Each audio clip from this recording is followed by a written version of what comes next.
nuestro cardiólogo de cabecera, uno de los más prestigiosos que tenemos en España, como es el doctor Luis Rodríguez Padial, cardiólogo en Medicina y Prevención Cardiovascular. Luis, ¿qué tal? Buenos días, gracias por estar con nosotros. Hola, muy buena, muchas gracias a vosotros. Hemos escuchado a lo largo de estos confinamientos que el corazón... bueno, ¿cómo afecta el coronavirus al corazón, Luis?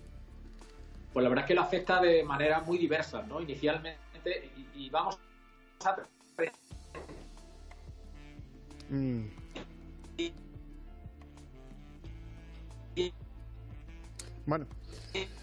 Bueno, pues es una pena que se hayamos pedido la conexión. Enseguida vamos a recuperar al doctor Rodríguez Padial, pero les tengo que decir, entre otras cosas, ha escrito él un artículo hace poco en la prensa y nos va a contar enseguida que cualquier infección como el COVID-19 produce una sobrecarga en el corazón. Eso también lo hemos escuchado en los últimos días.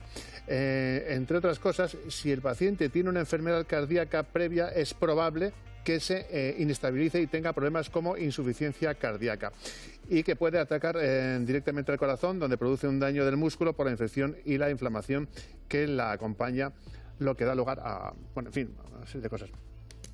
Bueno, ¿y cómo afecta todo esto a los niños? Bueno, pues vamos a saberlo. Estas enfermedades ya existían antes de la era COVID. Los pediatras sabemos identificarlas y tratarlas adecuadamente.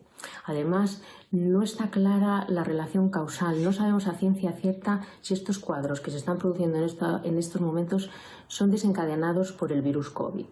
En general, tenéis que quedaros con que, por fortuna, la enfermedad COVID en niños está siendo generalmente una enfermedad no muy grave.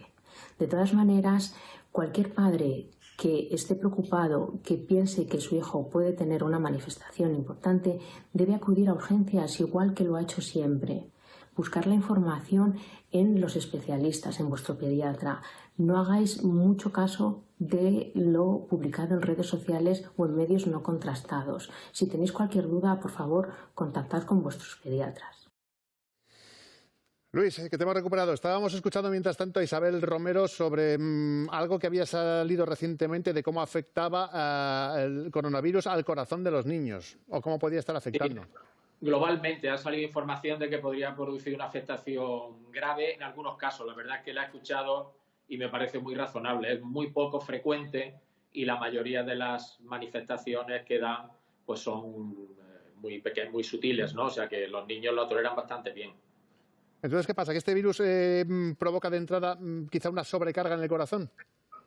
Al corazón lo afecta de diversas maneras, ¿no? Hay veces que lo daña directamente e incluso puede provocar infarto porque se ha visto que aumenta la tendencia a formar trombos en el organismo, y en otros casos lo que hace es que si no funciona bien el pulmón, pues eso puede producir una sobrecarga en el corazón.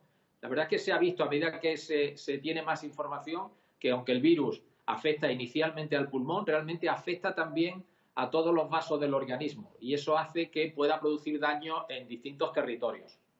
Bueno, ya estamos normalizados, Luis, podemos seguir perfectamente con la entrevista. Déjame que recuerde el teléfono 925 28 87 91 por si quieren hacer una consulta a nuestro cardiólogo. Entiendo yo, doctor, que si sufrimos alguna patología cardíaca previa a tener el coronavirus, si pasamos el coronavirus nos convertimos en pacientes de riesgo. Sí, evidentemente son pacientes que pueden tener mayor número de complicaciones. Sí se ha visto que la edad es un factor de riesgo importante y pues aquellos pacientes que tienen problemas tanto del corazón directamente como de las arterias, como puede ser la diabetes y tal, pues pueden ser más sensibles una vez que se produce la infección. Entonces todos debemos tener cuidado para no pillarlo, pero aquellos pacientes de mayor riesgo obviamente deben prestar más atención a evitar el contagio. ¿Y requiere una hospitalización inmediata estos pacientes de riesgo? Hombre, no necesariamente, sí requieren consultar y ver un poco cómo evolucionan. Hay que estar más atentos, pero hay pacientes que, aunque sean de un riesgo moderado, pues si no llega a producir compromiso de la respiración, de la circulación y tal, pues en algunos casos no hace falta el ingreso, sino una observación más estrecha. Muchos van a requerir ingreso y de hecho los pacientes que siguen ingresados todavía en los hospitales y tal, pues son pacientes de mayor riesgo que han llegado a desarrollar patologías más complejas. Claro, no sé si patologías como la miocarditis.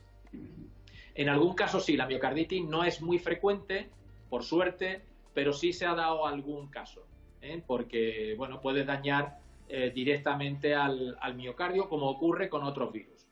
Lo que sí se ha visto es que puede producir trombos en distintos territorios, aumenta en algunos casos el riesgo de formarse trombos, y ese trombo puede estar en una coronaria y puede dar un infarto, el trombo puede estar en una de las arterias del cerebro y puede dar lugar a un ictus, incluso a veces en las piernas, y en algunos casos pues se pueden producir amputaciones, como lo hemos escuchado en algún caso. Luis, déjame que te pregunte por tu experiencia particular en toda esta temporada de coronavirus. ¿Cómo habéis trabajado? Me imagino que incluso habréis tenido que dedicar tiempo al coronavirus. Sí, la verdad es que el servicio de cardiología, porque han sido otras personas, no hemos, como otros servicios, nos hemos puesto a apoyar a los servicios de medicina interna, que ha sido obviamente el más implicado. Urgencias y medicina interna han sido los más implicados, pero luego, pues de mi servicio hay como 4 o 5 personas que se han implicado, aparte de todos los residentes, que son 10 o 12, al igual que otros servicios. Hemos jugado todos los servicios atendiendo a estos pacientes, ¿no? Liderados siempre por, como digo, medicina interna. Y una cosa que hemos visto y que ha afectado directamente, también indirectamente al corazón, es que los pacientes con otras patologías cardíacas no han venido al hospital, y ahora están empezando a venir, pero hay pacientes con infarto de miocardio. Eso se ha observado en toda España. Ha reducido los infartos de miocardio que han ido al hospital, se han reducido en un 40%. Se habrán quedado en su casa y van viniendo con patologías más graves y más avanzadas. Bueno, esto que dices, Luis, a mí me parece importante. De hecho, el Gobierno, entre las medidas que va a adoptar en los próximos días, es que todos los hospitales tengan 2 entradas. Unas para las patologías COVID-19 y la otra, pues en este caso, para las patologías cardíacas, y que podamos ir tranquilamente a los hospitales. Efectivamente, ya se va empezando a normalizar, pero al principio la sobrecarga era que era imposible, ¿no? Pero ya se va empezando a normalizar. Aún no hemos llegado al ritmo habitual, pero bueno, poco a poco pues venía menos gente a trauma, pacientes de digestivo que han pasado colecistitis en su casa, de corazón han venido ya, que sabemos que es importante venir pronto para poder dilatar la arteria y que el infarto, si ese es el problema, sea el menor posible, pues han venido tarde y ya con complicaciones de las que no veíamos desde hacía años. Pero bueno, yo creo que ya la urgencia se va normalizando, las personas van entendiendo que pueden venir al hospital para cosas importantes con mayor garantía, y esperemos que en breve ya esté todo normal, porque si no, eso es un efecto secundario también grave del coronavirus. Déjame que te haga una pregunta. ¿Por qué es tan raro este virus? Bueno, digo, es raro desde luego para todos, pero ¿por qué a unas personas les afecta de una manera a otra? En este caso, a unas les afecta al corazón, a otras no. ¿Hay algo que estáis viendo claramente o no se sabe nada todavía? Hombre, se está investigando mucho y de momento a veces lo que hay son alguien que sugiere una cosa y tal. Desde luego debe haber cierto componente genético en la forma de responder, y lo que se ha visto es que el virus produce un daño directo infeccioso directamente por el virus que puede afectar a distintos territorios, pero luego hay algunas personas que todos desarrollan unos mecanismos de defensa contra el virus, es lógico, pero en algunas personas esos mecanismos de defensa son tan fuertes, tan marcados, que atacan, produce una reacción inflamatoria tan grave que es lo que conlleva muchas veces el fallo pulmonar y el fallo sistémico, y de hecho los tratamientos se han ido dirigiendo. Obviamente hay que atacar al virus con determinados fármacos, pero luego hay que luchar contra esa reacción inflamatoria en exceso. El por qué en unos es una cosa, en otros otra, pues no está muy claro. Sí se ha visto que como afecta también, como he comentado antes, a las arterias, a las células que cubren la capa interna de la arteria, lo que llamamos el endotelio, aquellas personas que tienen cierto daño en el endotelio, que son los que tienen mayor factor de riesgo, hipertensos, pacientes diabéticos y tal, son sensibles a que ese daño sea mayor y pueda tener mayores consecuencias. Entonces sabemos perfiles clínicos de pacientes que van a tener ese problema, pero luego hay aspectos genéticos que se están empezando a estudiar y que hacen que la respuesta sea variable de unos individuos a otros. Luis, nos está llamando, está abierto el teléfono, ya lo saben. Dolores de Tomelloso, dice que ella ha pasado el coronavirus, pero que se le ha quedado como una inflamación así en el pecho. ¿Se tiene que preocupar? ¿Tiene que ir al médico? Bueno, por lo menos debe consultar. La verdad es que estamos viendo que muchos pacientes que han tenido el coronavirus, que se han curado y que están bien durante un tiempo, siguen notando cierta sensación de presión en el pecho. A veces produce sensación de taquicardia y nota uno que da 2 pasos y el corazón se acelera y tal.